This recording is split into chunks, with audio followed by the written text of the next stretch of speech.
Bien, je pense que nous sommes de nouveau en ligne après ce problème technique. Il semblerait qu'un des ordinateurs aurait planté, un logiciel aurait planté, celui de la retransmission. Donc, on va encore faire un essai et je vais de nouveau laisser la parole à Eduardo. Merci pour votre patience.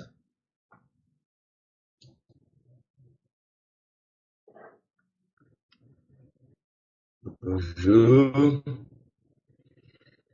Gostaria de convidá-los mais uma vez a abrir a Bíblia em 2 Coríntios, no capítulo 4, no verso 16.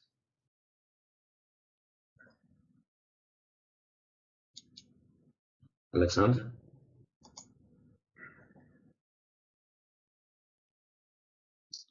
Corinthiens 4,16.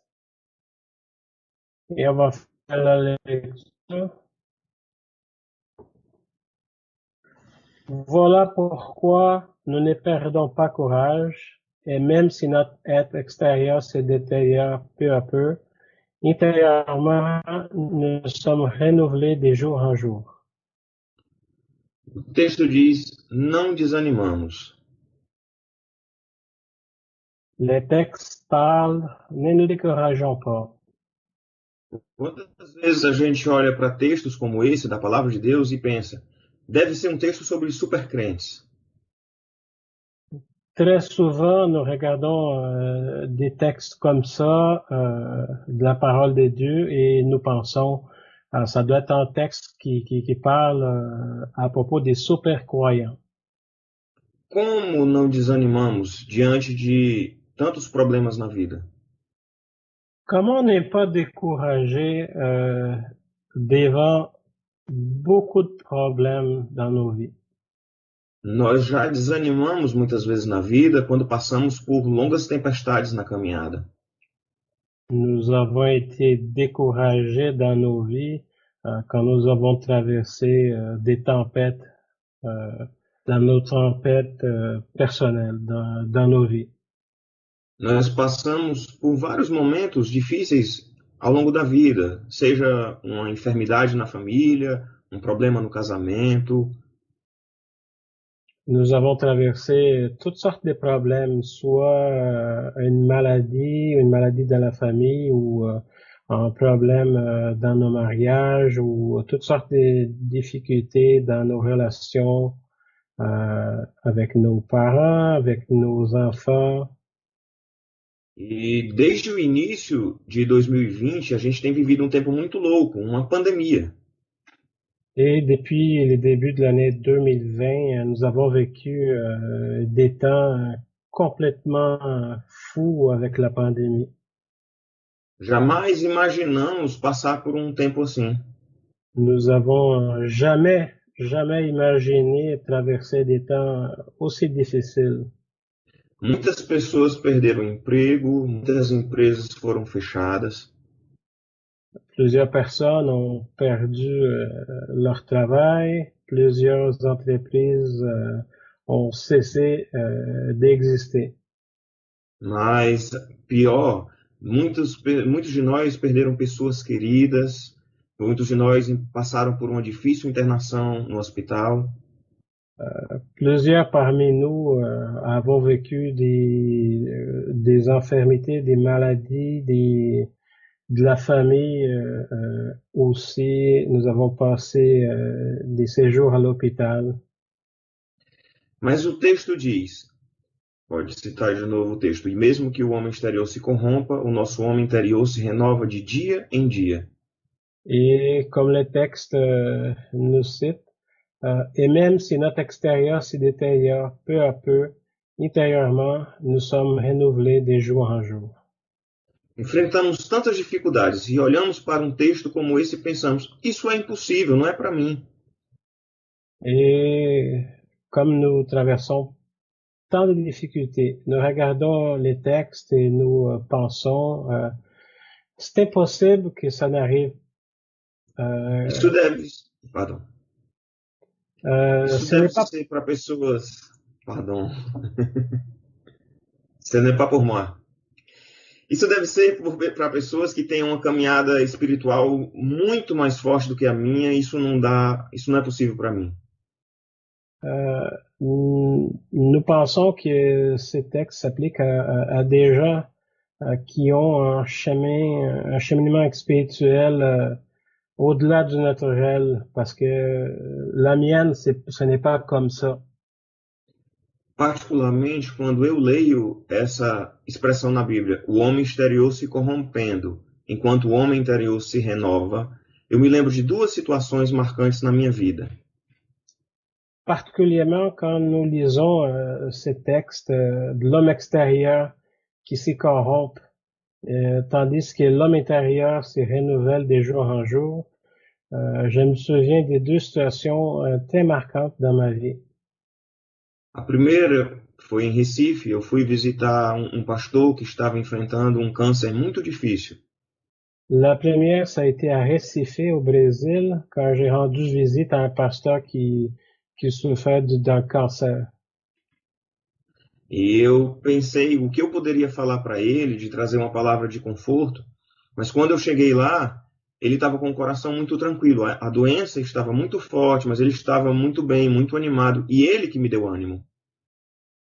Et j'ai pensé, c'est quoi la parole que je vais amener à cet homme-là, parce qu'il traversait une maladie très sérieuse, mais au contraire, c'est lui qui m'a justement amené une parole de réconfort.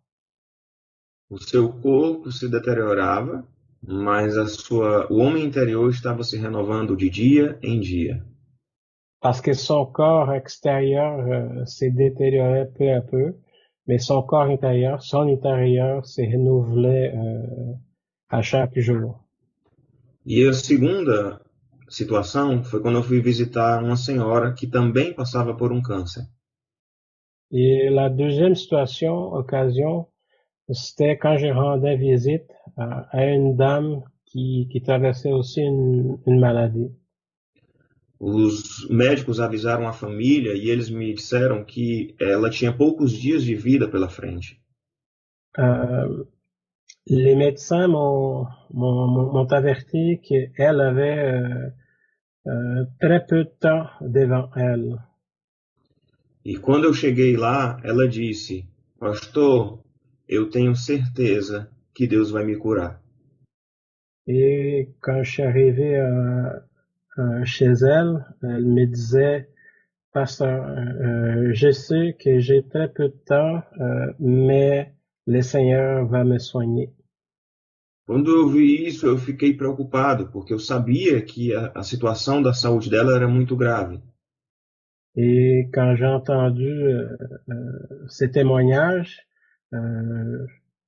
j'ai resté un peu, je me suis fait un peu du souci parce que je savais dans le fond qu'est-ce qui allait arriver de sa maladie. Mas então eu perguntei: minha irmã, por que você tem essa certeza? E ela me respondeu: porque eu sei que está perto de acabar isso. E quando eu morrer, eu vou chegar no céu sem nenhuma enfermidade. Vou ser curada. Et quand j'ai posé la question à la sœur, pourquoi elle est si certaine de qu'est-ce qui va lui arriver, elle m'a expliqué qu'elle avait la certitude qu'elle allait être finalement soignée de ses maladies, qu'elle allait être sauvée, qu'elle allait rencontrer le Seigneur, donc finalement être soignée dans sa présence. Mesmo que o homem exterior se corrompe, o homem interior se renova de dia em dia. Même si l'homme extérieur se corrompt à chaque jour, l'homme intérieur peut se régénérer à chaque jour. Como isso é possível? Como eu posso não desanimar diante de batalhas tão difíceis? Comment est-il possible que je me remette des batailles si difficiles? Vamos analisar então o contexto do texto, o contexto em que o apóstolo Paulo disse isso. Donc, nous allons analyser justement les textes, dans les textes de l'apôtre de Paul. Juste un instant, je vais changer. Versículo 7. Juste un instant, verset 7, 4:16, 7. Pode ler, Alexandre. Okay. Mais ces trésors, nous les portons dans des vases faits d'argile, pour que ce soit la puissance extraordinaire de Dieu qui fait, non pas notre propre capacité. Nós não desanimamos porque temos um tesouro precioso. Nous ne décourageons pas parce que nous avons un trésor très précieux. Nós somos vasos de barros, mas nós temos um tesouro muito precioso. Nous sommes comme des vases faits d'argile, mais nous sommes très précieux. Nós somos servos nas mãos do Senhor. Nous sommes des serviteurs dans les mains du Seigneur. Nós proclamamos o Evangelho, nós somos a luz do mundo, nós somos a habitação do Espírito Santo de Deus. Nous proclamons l'Évangile, nous sommes lumière du monde.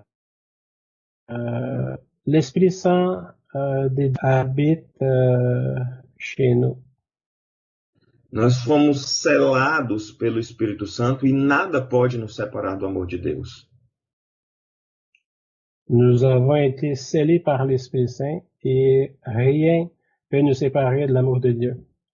Nós temos então a convicção de que o que Jesus fez por nós da cruz, e sabemos o que isso representa para a nossa eternidade. Nous avons la conviction de tout ce que Jésus-Christ a fait pour nous dans la croix et ce qui se représente pour notre éternité. Nós somos vasos de barro, que diante da dificuldade o vaso pode até ficar meio quebrado, sofrendo com o tempo. Nous sommes comme des vases d'argile devant les difficultés. Les vases, ils peuvent être un peu cassés, un peu usés par les intempéries. Mas isso não muda o tesouro que está dentro dos vasos. Mais cela ne change rien, les trésors qui est dans ces vases. E nós temos um tesouro muito precioso, o Espírito Santo de Deus que habita em nós.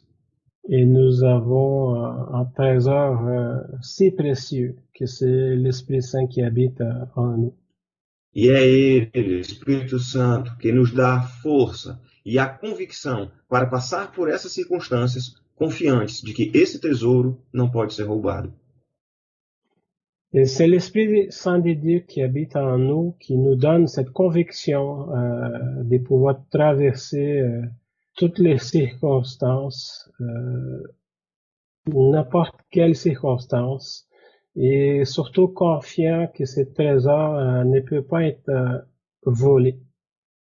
Esse tesouro não pode ser destruído, e não por nossa causa, mas por causa da força extraordinária de Deus. Ce trésor, il peut pas être détruit, il peut pas être volé, mais non pas à cause de nous, mais dans la force et dans l'incroyable pouvoir de Dieu. No texto, então, o versículo 8 continua. Donc, 8 e 9. On va lire les versets 8 et 9.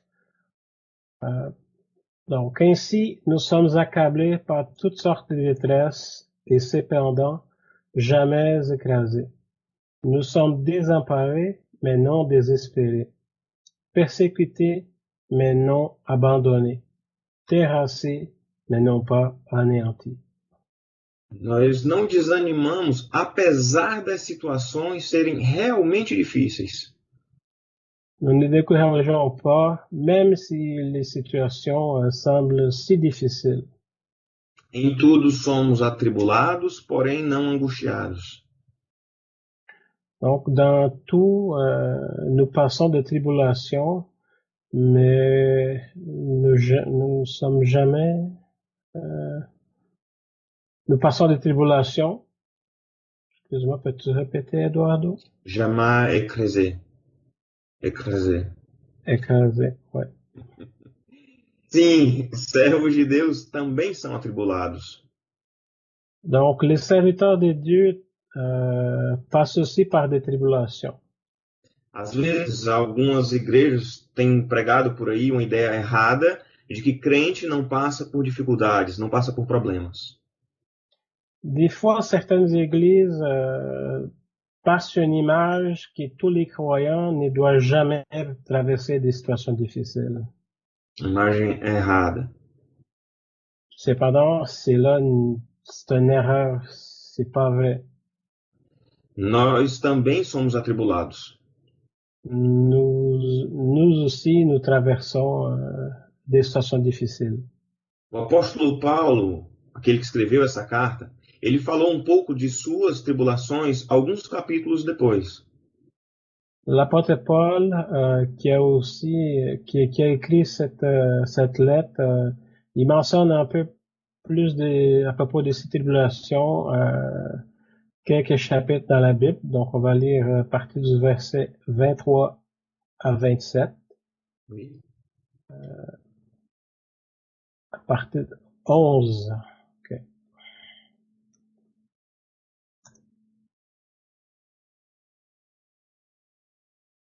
Donc, 2 Corinthiens 11, 23.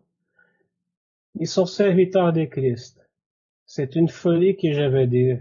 Je les suis plus qu'eux, car j'ai travaillé davantage, j'ai été plus souvent en prison, j'ai essuyé infiniment plus de coups. Plus souvent, j'ai vu la mort d'épée. 5 fois, j'ai reçu des Juifs les 40 coups moins 1. 3 fois, j'ai été fouetté. 1 fois lapidé. J'ai vécu 3 naufrages. J'ai passé un jour et une nuit dans la mer.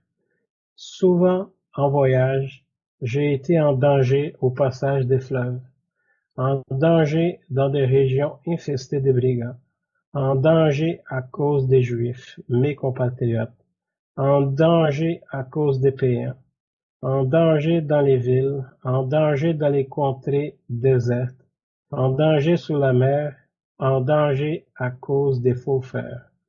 J'ai connu bien des travaux et des peines, de nombreuses nuits blanches, la faim et la soif, de nombreux jeûnes, l'effroi e les manques d'habits. Então, quando olhamos para o que o apóstolo Paulo passou, ele sabe o que é viver tribulações. Donc, l'apôtre Paul, il sait très bien de quoi il parle. Il a vécu toutes sortes de tribulations. Então, quando ele fala, nós somos atribulados, porém não angustiados, ele falou com propriedade de quem já tinha enfrentado muitas coisas. Donc, quand Paul mentionne que nous sommes accablés par toutes sortes de détresses et cependant jamais écrasés, il parle parce qu'il a vécu tout ça dans sa vie. Ele vai dizer, então, nesse contexto, que nós somos sim atribulados. Em tudo somos atribulados. Passamos sim por muitas tribulações nessa vida. Donc, dans ces contextes-là, il nous mentionne, oui, nous avons vécu des tribulations. Dans tout, nous allons être... Nous allons vivre des tribulations et nous allons passer par beaucoup de tribulations dans notre vie. Jesus Cristo nos diz, João 16:33. Donc, comme le Seigneur mentionne dans Jean 16:33, dans le monde, vous aurez à souffrir bien des afflictions. Enfrentamos tribulações de toda sorte, mas não ficamos angustiados nem desesperados. Nous traversons beaucoup de tribulations dans notre vie, mais nous ne sommes jamais angoissés ou écrasés. No original, no grego, a palavra traduzida por écrasé, angustiado, tem uma ideia de imobilizado. Dans l'original, en grec, les mots en grec pour écraser donnent une idée de rester figé. Ou seja, ainda que eu esteja passando por uma tribulação, eu não ficarei imobilizado, eu não ficarei imóvel, parado diante do problema. Donc, même si je passe par une tribulation, je ne resterai jamais figé, arrêté devant un problème. Quando eu deixo uma tribulação tomar conta do meu coração, sim, eu fico parado, fico impotente, me sinto angustiado. Donc, quand nous laissons une tribulation prendre tout notre cœur, nous restons figés, impuissants, angoissés. Podemos passar por tribulações, mas não podemos parar, angustiados diante dos problemas. Bien que nous passons par des tribulations, nous ne devons jamais nous arrêter, rester figés, angoissés. E também nós não ficamos desesperados, nós não ficamos imobilizados, não ficamos parados, mas também não ficamos desesperados, porque a nossa esperança está no Senhor. Donc nous ne restons pas figés, angoissés devant nos problèmes, parce que nous savons que notre espoir repose en Dieu. Vivemos num mundo tenebroso e esse tempo tem sido especialmente difícil. Donc nous traversons un moment des ténèbres, un temps ténébreux, donc particulièrement ces temps-ci. E a nossa percepção sobre a maldade no coração humano parece estar enorme. Et donc notre perception à propos de la méchanceté chez l'être humain, dans les cœurs des humains, semble être énorme. Porque hoje, com a internet, a gente sabe de tudo que acontece em toda parte do mundo e a maldade ficou mais visível aos nossos olhos. Aujourd'hui, avec l'Internet, nous sommes au courant de tout ce qui se passe dans la planète d'une façon très rapide et nous remarquons que la méchanceté humaine est davantage visible devant nos yeux. Então a gente vê todas as desgraças, as coisas ruins que acontecem em toda parte do mundo. Sejam famílias destruídas, criminosos cometendo atrocidades, tudo isso a gente fica sabendo. Donc très rapidement, nous prenons connaissance de toutes sortes d'événements, des familles qui sont déchirées, des gens très mauvais, des voleurs, de toutes sortes d'événements très mauvais. E quando olhamos então para esse mundo, nós ficamos assustados com tanta maldade, mas nós não podemos nos desesperar.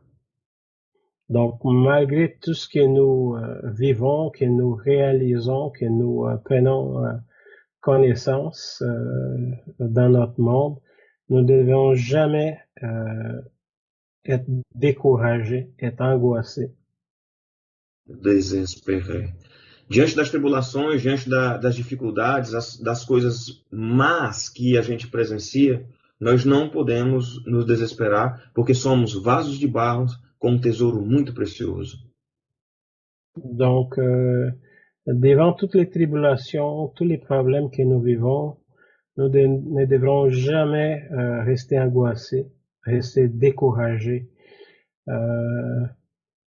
parce que nous sommes des vases d'argile avec un trésor très précieux à l'intérieur. E a nossa vida, ela está nas mãos do Senhor. A nossa vida não está nas mãos do acaso, não está nas mãos das circunstâncias. Parce que notre vie est entre les mains du Seigneur, jamais dans notre propre main, dans les circonstances. Então, nós enfrentamos as circunstâncias, mas as nossas vidas estão nas mãos do Senhor. Donc, nous faisons face aux circonstances, mais notre vie est devant entre les mains du Seigneur. E o texto continua com perseguidos, porém não desamparados. Donc, les textes citent plus loin persécutés, mais non abandonnés. Ou seja, eu posso até passar por perseguições, mas eu não vou me sentir desamparado ou abandonado. Donc, je peux être persécuté même, mais je me sentirai jamais désemparé. Porque eu sei que o Senhor, meu Deus, Ele é comigo, Ele habita em nós. Parce que je sais que le Seigneur, mon Dieu, habite en moi. E Ele está conosco todos os dias até o final dos tempos. Il est avec nous tous les jours, jusqu'à la fin du monde. E o Salmo 139, no versículos 7 a 10, ele fala um pouco sobre essa questão da presença do Senhor conosco. Donc, dans le psaume 139, du verset 7 à 10, justement, c'est mentionné. Donc, on va faire la lecture à partir de psaume 139, 7. Où pourrais-je aller loin de ton esprit? Où pourrais-je fuir hors de ta présence? Si je monte au ciel, tu es là. Et si je descends au séjour des morts, tu vois là. Si j'emprunte les ailes de l'aube et que j'aille demeurer aux confins des mers, là aussi, ta main me dirigera, ton bras droit me tiendra. Onde quer que eu estiver, onde quer que nós estivermos, que a gente possa sempre lembrar, a mão do Senhor nos guiará. Ele está conosco em todos os momentos. N'importe où je serai ou n'importe où nous soyons, la main du Seigneur nous guidera et il sera à tous les moments. Perseguidos, mas não abandonados. Persécutés, mais non abandonnés. E essa frase ela ganhou um significado muito forte para mim há 3 anos e meio. Donc cette phrase-là a une signification particulière depuis environ 3 ans et demi. Eu fiz uma viagem missionária para o Oriente Médio, onde eu pude ver a situação dos refugiados. J'ai fait un voyage missionnaire au Moyen-Orient pour que je puisse voir de près la situation des réfugiés.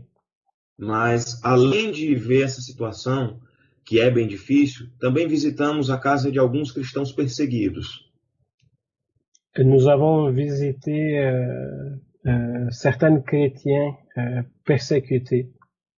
Naquele país, eles eram proibidos de ser cristãos. Donc, dans ces pays-là, ils étaient interdits d'être des chrétiens. Uma noite, eu ouvi o testemunho de uma mulher. Ela preparou um jantar para nós e jantamos com ela na casa do missionário. Donc, un jour, j'ai entendu le témoignage d'une dame. Elle nous avait préparé un souper pour nous et nous avons visité avec un autre missionnaire. A gente jantou na casa do missionário porque se a gente fosse comer na casa dela, a gente colocaria a vida dela em risco.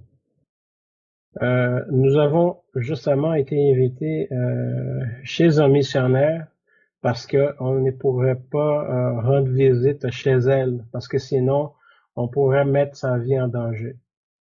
E ela contou uma história muito triste. Ela foi denunciada pela própria irmã porque a irmã a viu lendo a Bíblia. Et elle nous avait raconté qu'elle avait été dénoncée par sa propre sœur parce que sa sœur l'avait vue justement en train de lire la Bible. Ela apanhou muito do seu marido porque se tornou cristã.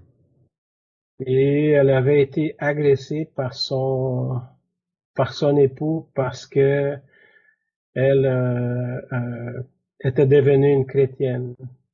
Ela foi presa, interrogada, abandonada pelo marido. Elle a été mise en prison, interrogée et fut abandonnée par son époux. E ela teve que criar sua filha bebê, sozinha, só porque se converteu.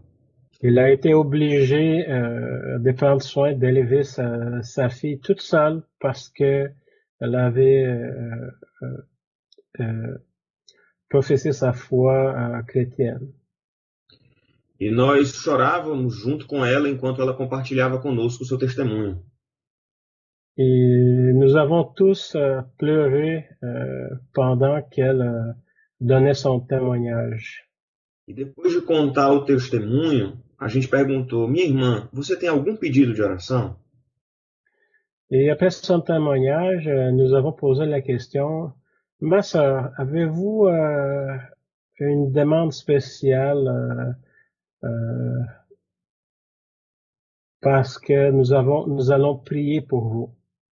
E ela respondeu: eu não tenho nada para pedir. Eu só queria agradecer por ter conhecido o meu Senhor, Jesus Cristo, e poder viver com Ele.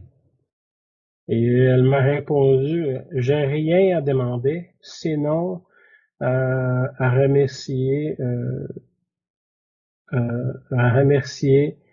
l'opportunité d'avoir connu le Seigneur Jésus-Christ, et pouvoir vivre avec lui. E a gente foi profundamente tocado por essa palavra, mas a gente saiu de casa em casa e todas as histórias muito difíceis se repetiam.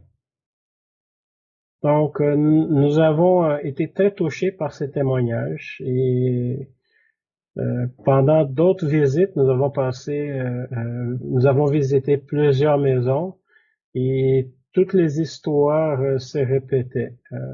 Plusieurs d'autres avaient les mêmes témoignages. Prisões, abandonados pelas famílias, sofrimento. Donc, la prison, la famille abandonnée, excusez-moi, ça a été coupé, Eduardo. Em todas as casas, eu perguntava o que eles tinham para pedir, e em todas eles diziam a mesma coisa que aquela irmã: não temos nada a pedir, só agradecer. Okay. Dans chaque maison, j'ai posé la même question. Avez-vous quelque chose à demander en prière? Et les réponses ont été unanimes. Nous n'avons rien demandé, sinon à remercier notre Dieu. Perseguidos, mas não abandonados. Persécutés, mais non abandonnés. E o versículo 9 termina com abatidos, porém não destruídos. Et le verset 9,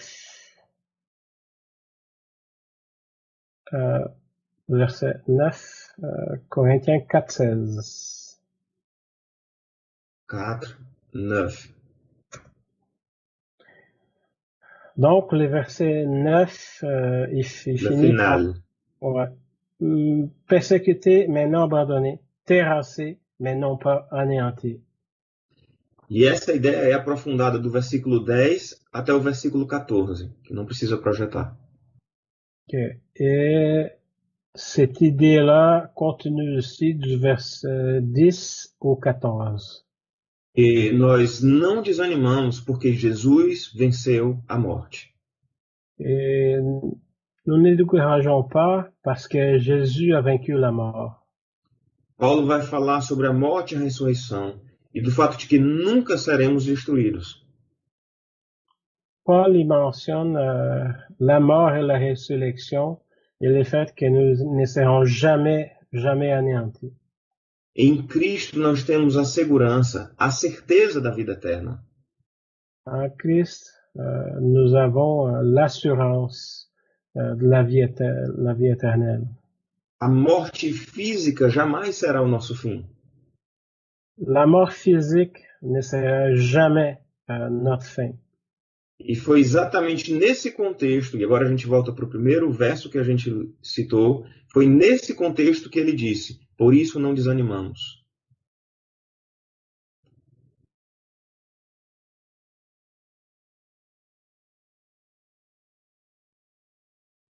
Donc, dans ces contextes, du 4:16, justement, il parle pourquoi nous ne perdons pas courage. Nós não desanimamos, não é porque não passamos por dificuldades.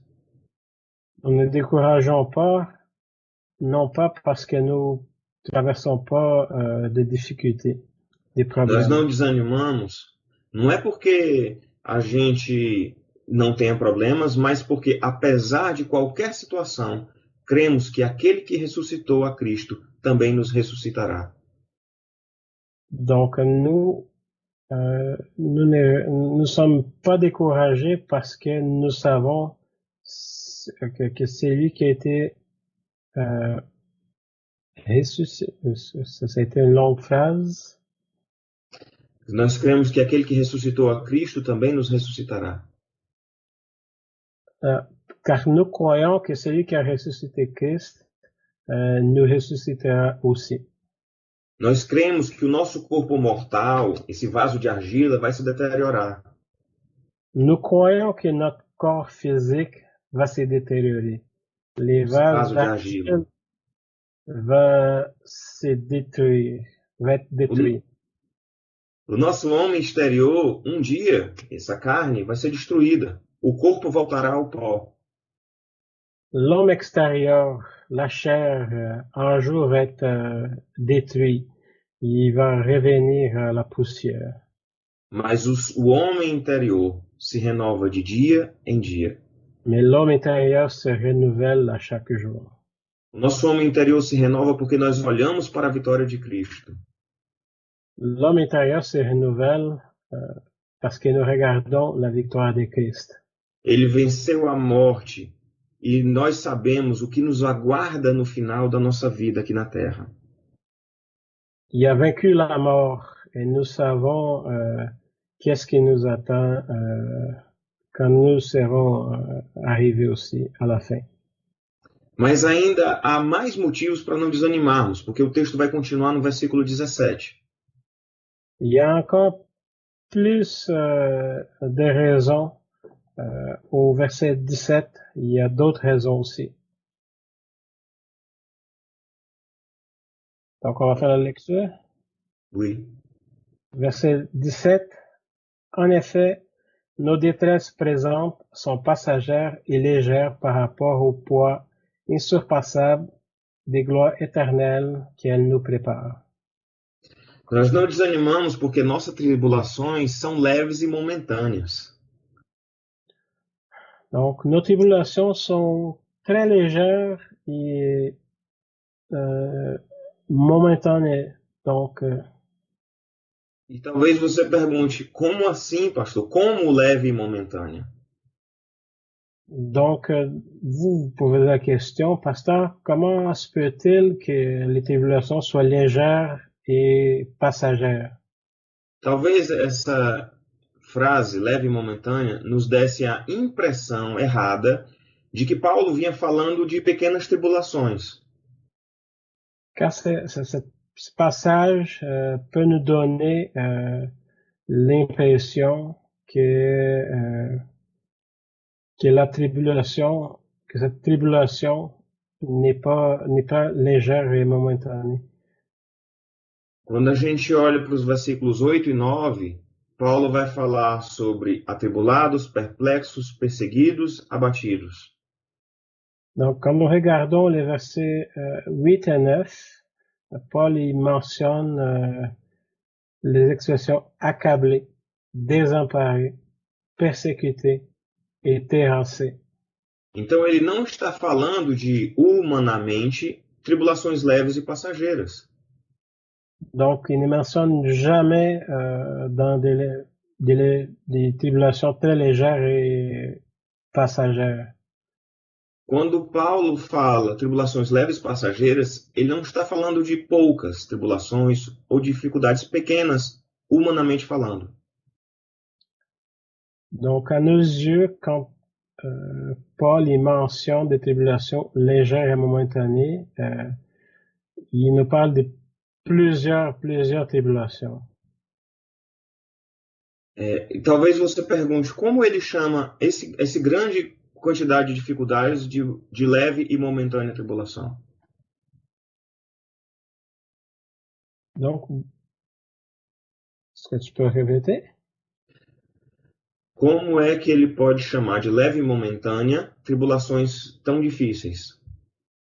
Comment se fait-il que Paul mentionne que les tribulations sont légères et momentanées?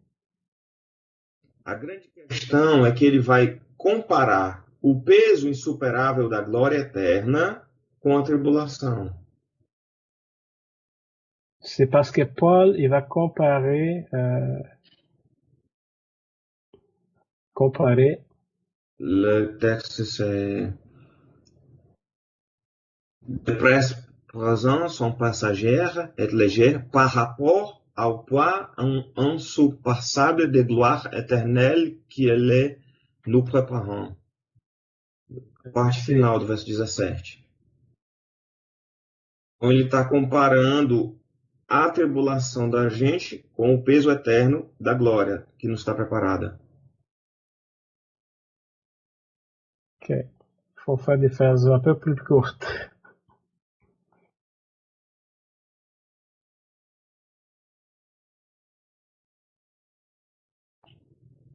A questão é que eu vou explicar de novo aqui, Alexandre. A questão é que a tribulação ela não é leve e passageira, humanamente falando. Mas quando comparado ao peso eterno da glória, comparando com a glória do Senhor, ela parece leve e momentânea. Ok. C'est parce que les tribulations, quand on parle dans un point de vue humain, elles sont légères par rapport au poids de la gloire éternelle.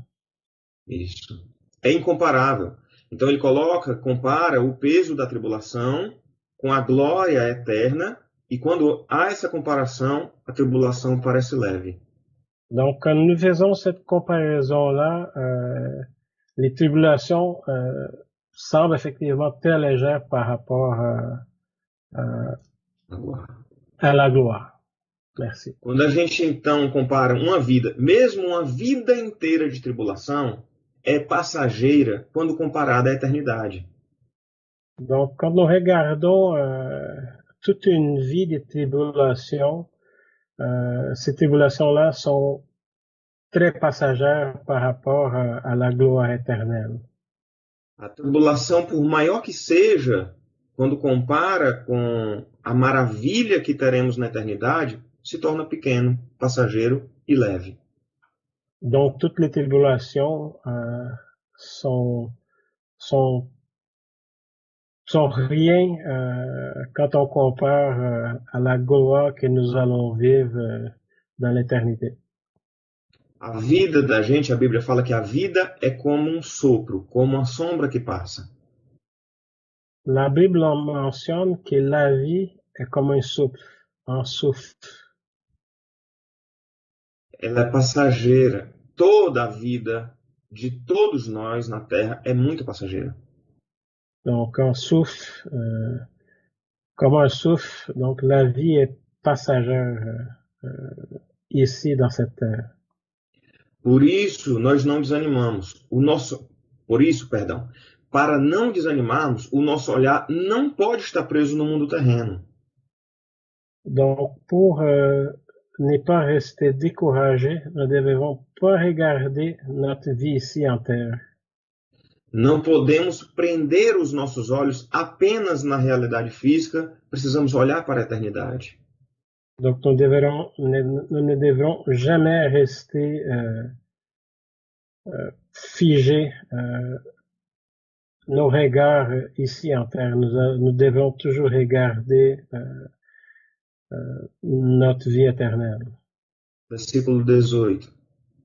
Donc verset 18.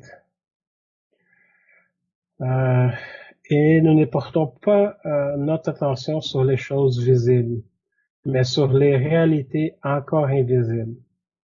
Car les réalités visibles ne durent qu'un temps, mais les invisibles demeuraront éternellement. Nós não desanimamos quando nós voltamos a nossa atenção para as realidades ainda invisíveis.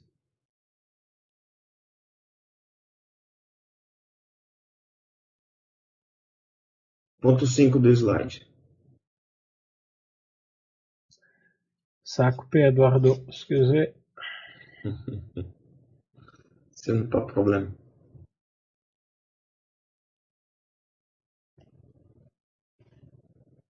Peux-tu répéter? Ponto 5 do slide. Não desanimamos quando voltamos nossa atenção para as realidades ainda invisíveis. OK. Donc, nous ne perdons pas courage quand nous portons notre attention sur les réalités encore invisibles. Diante das dificuldades, a gente precisa tirar os olhos da terra e olhar para o alto. Donc, devant les difficultés, nous devons porter notre attention, regarder vers là-haut, au lieu de rester ici en terre. Devemos comparar as dificuldades com a eternidade. Donc, nous devons comparer nos difficultés avec l'éternité. Si j'ai mal entendu, Eduardo. Tá, correto. Se a gente então ficar olhando apenas para as circunstâncias terrenas, para os problemas que a gente passa, a gente vai desanimar. Donc, si nous restons concentrés à regarder nos difficultés de notre vie ici en terre, a gente vai se desanimar. Certainement, nous allons être découragés. No domingo passado, Felipe falou sobre Pedro no mar, andando sobre o mar, com Jesus. Dimanche dernier, Philippe, il a mentionné Pedro, andando com Jesus sobre o mar. Il a mentionné Pierre quand il marchait sur la mer avec Dieu. E quando ele foi até Jesus, ele olhou as circunstâncias, o vento, o mar, e foi quando ele afundou. Donc, c'est quand il s'est aperçu de toutes circonstances où il se trouvait, c'est là qu'il est tombé dans les eaux. Então, da mesma forma, nas nossas vidas, a palavra de Deus nos convida a não manter os olhos presos na terra, mas olhar para o céu. Donc, de la même manière, nous devons toujours regarder là-haut, dans les choses de l'éternel, et non pas rester justement figé sur ces choses ici en terre. Precisamos prender nosso olhar na cruz, olhar para Cristo, olhar para a glória, olhar para a eternidade. Donc, nous devons toujours fixer nos regards vers la croix, vers la gloire, vers le Seigneur. Isso não quer dizer que nós vamos ser alienados e não se importar com as coisas da vida. Cela ne veut pas dire que nous allons rester un peu déconnectés de la réalité. Nós devemos enfrentar a vida com responsabilidade e prudência. Nous devons vivre notre vie, faire face à notre vie avec prudence, avec responsabilité. Mas sendo sempre a consciência de que a vida não está limitada ao que nós vivemos na Terra. Mais toujours en ayant la conscience que notre vie não está limitada. Ce n'est pas limité ici en terre. A vida é muito mais do que temos aqui. Notre vie est beaucoup plus que ce que nous avons ici en terre. Quando vivemos problemas, nós não podemos comparar com o problema dos outros ou comparar com outras coisas na terra. Precisamos comparar com o que nos aguarda no céu. Donc, nous ne devrons jamais comparer notre vie par rapport à d'autres personnes ou d'autres situations. Nous devons toujours rester concentrés sur notre vie éternelle. Tudo aqui é passageiro. Car tout ici, c'est passager, c'est éphémère. Se nós vivermos uma vida preso somente à realidade terrena, aí sim nós vamos ficar angustiados, desanimados, abandonados, destruídos. Car si nous restons concentrés sur notre vie ici en terre, c'est à ce moment-là que nous allons rester angoissés, écrasés, terrassés, désemparés aussi. E abandonei. Mas a gente começa a olhar para o Senhor. E quando a gente olha para o Senhor, olha para a glória eterna, não desanimamos. Donc, quand nous regardons, nous tournons nos yeux vers le Seigneur, nous ne restons pas angoissés. Temos que parar de prender o nosso olhar nessas coisas terrenas e olhar firmemente para o Cristo. Nous devons cesser de regarder ces choses-là ici en terre et rester concentrés en Cristo. Naquilo que os nossos olhos não veem ainda.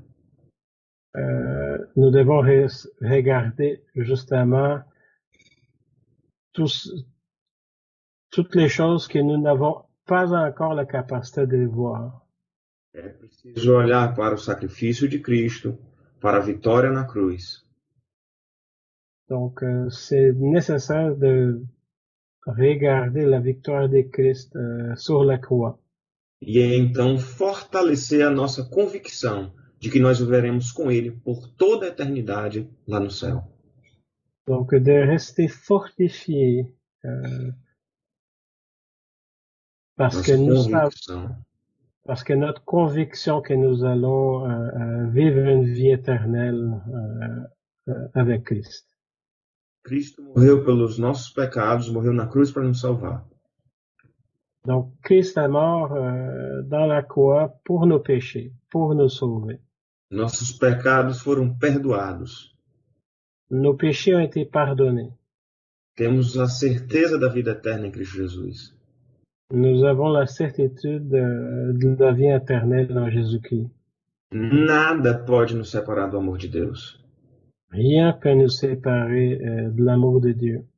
Não a morte, nem a vida, nem as coisas do presente, nem do porvir. Ni la mort, ni la mort, Ni la vie, ni la vie, nem as coisas do presente, nem do futuro. ni dans les choses du présent moment, ni des choses de l'avenir. Nada pode nos separar do amor de Deus. Rien peut nous séparer de l'amour de Christ. Nós somos vasos de barro com um tesouro precioso. Nous sommes comme des vases d'argile avec un trésor précieux. E o precioso Espírito Santo que habita em nós é que nos garante a vitória final. Et c'est l'Esprit précieux qui habite en nous qui nous donne la certitude de la victoire. Sigamos então adiante, cuidando das coisas que vêm, mas com o olho fixo naquelas que a gente não vê. Donc, nous devons continuer en fixant nos yeux sur les choses que nous ne voyons pas encore. Pode repetir o versículo 16 para enfatizar, por favor. Donc, on va faire une lecture du verset 16. Voilà pourquoi nous ne perdons pas courage. Et même si notre être extérieur se détériore peu à peu, intérieurement, nous sommes renouvelés de jour en jour. Vamos enfrentar dificuldades na vida, mas vamos seguir firmes. Nous allons être confrontés à des difficultés, mais nous allons poursuivre fermement. Porque temos a certeza da ressurreição de Cristo e que nós também vamos ressuscitar e viver com Ele na glória. Car nous avons la certitude que, comme Christ a été ressuscité, nous aussi, nous allons être ressuscités. Vamos então prender a nossa atenção não nas coisas que são passageiras, que se acabam, mas olhando para aquilo que é eterno. Donc, nous ne devons jamais rester concentrés sur des choses passagères, mais nous devons rester concentrés sur des choses éternelles. E assim nós vamos poder caminhar seguros nas mãos do Senhor. Et ainsi, nous allons pouvoir marcher côte à côte avec le Seigneur. E todas as vezes que o nosso coração estiver querendo desanimar, Et à chaque fois que notre cœur se décourage, devemos parar de olhar para as coisas terrenas e olhar para Cristo. donc nous devons tourner nos yeux et regarder vers l'éternité. Ele está conosco em todos os momentos. Car il est avec nous en tout moment. E para terminar, eu gostaria de deixar 2 versos do Salmo 121, verso 1 e 2, que são muito importantes para nos lembrarmos dos momentos difíceis.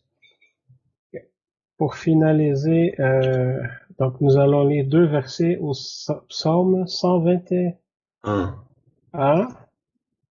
1 et 2. Ok, les versets 1 et 2 de psaume 121. Donc, psaume 121, verset 1. Cantique pour la route vers la demeure de l'Éternel. J'élève les yeux vers les monts. Tous les secours me viendra-t-il? Mon secours vient de l'Éternel, qui a fait le ciel et la terre. Que a nossa confiança esteja sempre no Senhor. Que Deus abençoe a todos. Que notre espoir repose toujours dans le Seigneur et que Dieu vous bénisse. Felipe. Merci beaucoup, Eduardo. En écoutant Pasteur Eduardo, je me dis que nous, les frères et les sœurs qui sommes plus âgés, devrions être ceux qui reflètent davantage la vie du Seigneur que ceux qui sont plus jeunes. Parce que le passage nous dit que si notre être extérieur se détériore, intérieurement nous sommes renouvelés. Donc, si je comprends bien ce que Eduardo vient de nous dire, plus on avance dans la vie chrétienne, plus on vieillit, plus notre vie intérieure devrait se renouveler et nous devrions de plus en plus refléter la force et la présence de Christ dans notre vie.